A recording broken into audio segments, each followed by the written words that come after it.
Hi, this is Brad with Weight Loss Walkthrough, where I'm sharing my weight loss journey to help you with yours.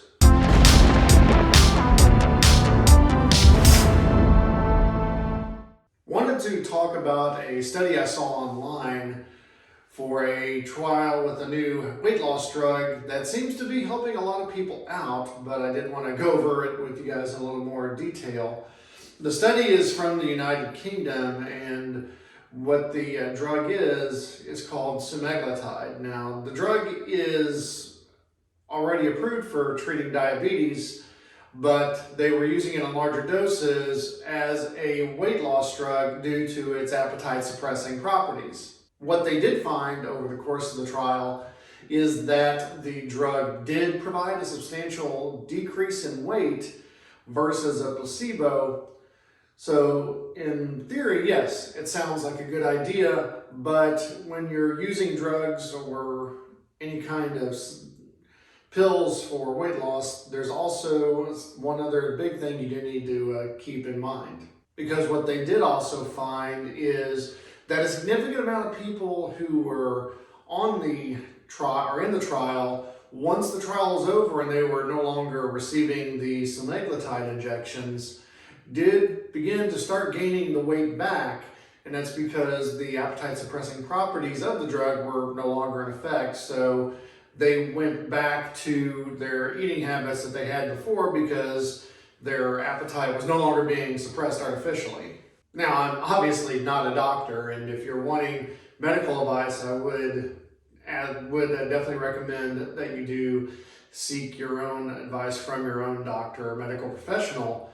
But as someone who has gone through a significant amount of weight loss, at the point I'm recording this, I've gone from 393.9 pounds at the start of the channel to 310.4, so that's over 80 pounds of weight loss in the last 7+ months. And I've done it without any kind of pills or prescriptions. The only things that I've taken that would be considered supplements are protein powder, which I use after workouts and sometimes as a meal replacement, and then just a regular multivitamin. So I'm not taking any kind of weight loss over-the-counter drugs. I'm not taking any kind of weight loss prescriptions, and I'm not using anything other than just the protein powder and the multivitamin. And my reasoning behind that is has a lot to do with what happened to the people in the study after they stopped getting the drug. They went back to their old habits and started to gain the weight back. I'm not focusing on trying to just diet or just do something that's going to get the weight down and then go back to what I was doing before. I am focusing on making lifestyle changes that will not only help me lose the weight, but help me keep it off long term.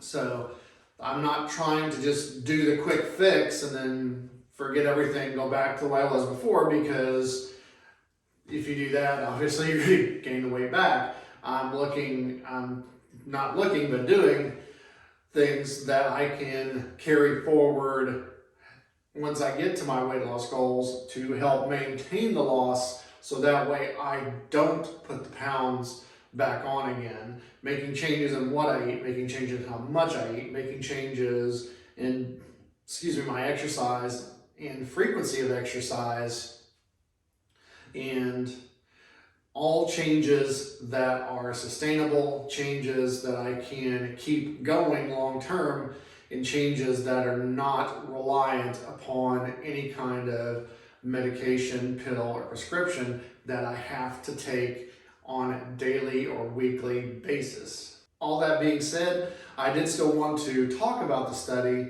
because all of our situations are unique. You may be in a position where something like the semaglutide may help you. And again, if you're wanting to learn more about that, I suggest talking with your doctor to see if that might be a good fit for you. But ultimately understand that you're only going to get the benefits of that for as long as you are taking it or using it. The same goes with any kind of weight loss supplements, whether it's like hydroxycut or anything else that's out there that prescribes itself as a weight loss supplement. You're only getting the benefits while you are consuming it, and once you stop consuming it, then the benefits are going to be gone. So if you're wanting to make long-term sustainable weight loss, you have to make changes to your lifestyle to make sure that once the weight comes off, you're not putting it back on, because you can't keep doing the same things that you're doing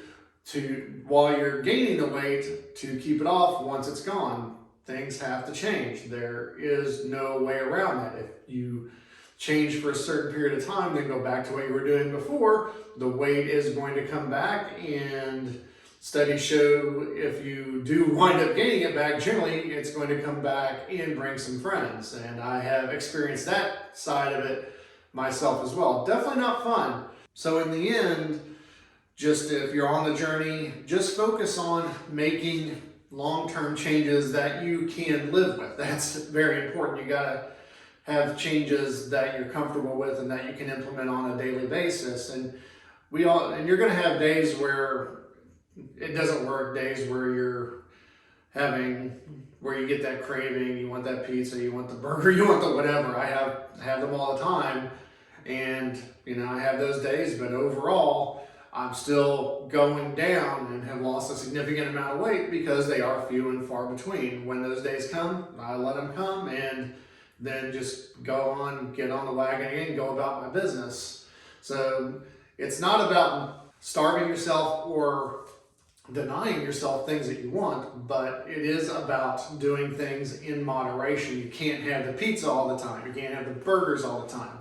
You can't sit in front of the TV all day long and not get up and do anything.